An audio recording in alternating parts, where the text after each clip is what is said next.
Для меня война – это ты не знаешь, где ты завтра будешь, как ты будешь жить. У меня остались в Украине мои родные братья, которые живут прямо возле границы с войной на Херсонской области.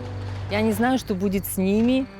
И для меня это просто неопределенность, чувство, что у тебя нет будущего, чувство, что на тебя ничего не зависит, ты ничего не контролируешь и очень мало на что можешь повлиять. Это очень сложно для восприятия. Вот. То есть беспокойство о своих родных. И, честно говоря, для меня еще и война – это понимание, что я хочу жить в Украине, я хочу жить в своей стране. Не где-то в другом месте. Нам там хорошо, мы хотим там жить. И жить в свободной Украине. Я убежала просто от того, чтобы меня не убили. Случайной бомбой. Ты убегаешь от того, чтобы просто сохранить свою жизнь. Ты не хочешь стать инвалидом, можно еще. Можно потерять свою семью. Просто ищешь возможность выжить физически. Меня зовут Татьяна Швидка, я с Одессы, по профессии финансовый директор. И вторая профессия – я судья международной категории Международной федерации. У меня семья, я замужем, дочка взрослая, ей 21 год, она студентка в Лионе. И мой муж находится рядом со мной тоже в Болгарии, он работает на канадскую компанию. За 2 недели до начала войны мой муж сказал мне, что его коллега по работе с Бостона написал, что если вдруг в Украине нам станет очень плохо, мы можем приехать в Болгарию и поселиться, у него есть квартира и место, куда нам приехать. Мы не верили в то, что будет война. Мы никуда не собирались. Мы живем, у нас хороший свой частный дом на берегу моря. У нас были билеты поехать отдыхать. Дочка у нас училась. На всю жизнь состоялась. И мы просто не готовы были поверить, что нам нужно так сильно будет изменить свою жизнь.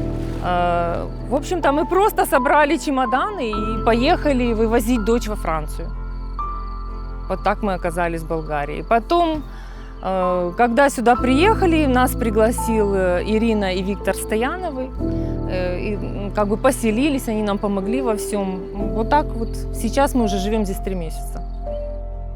Болгария приняла украинцев с открытой душой и сердцем. То есть разрешили нам приехать к вам, жить у вас, помогаете украинцам.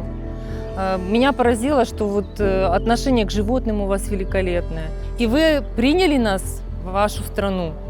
Большое спасибо, я очень благодарна. За себя лично конкретно и за тех украинцев, потому что для нас это огромный стресс был. Особенно первое время и особенно для детей, которые там находятся. Поэтому болгары с открытым сердцем. Вы такие гостеприимные, добрые люди. Очень нравится ваша природа. У вас очень красивые есть места. Нравится то, что вы практически все сохранили. У вас очень великое наследие историческое. Мне нравятся ваши монастыри, ваши пещеры, ваши очень вкусные продукты. Очень хорошо готовите, хорошие рестораны, хороший воздух. В общем-то, мне здесь нравится, и это удивительно. Я себя чувствую здесь свободной. Я не чувствую, что меня кто-то ущемляет в чем-то. В общем-то, мне кажется, если бы не Украина, я бы здесь жила. Но я хочу жить в Украине. Когда ты беженец, у тебя есть такое чувство вины, потому что ты уехал из своей страны, а там остались люди. По каким-то причинам они не смогли уехать. Некоторые просто не хотят, но многие уехали. И я хочу сказать, что тем, кто уехал, не нужно считать, что ты виноват. И если бы я осталась бы в Украине, я, наверное, не сделала бы больше.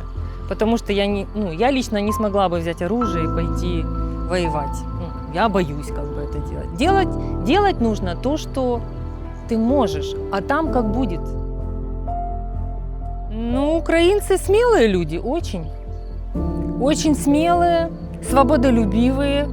И это не первый раз, когда у нас такая стычка с соседним государством.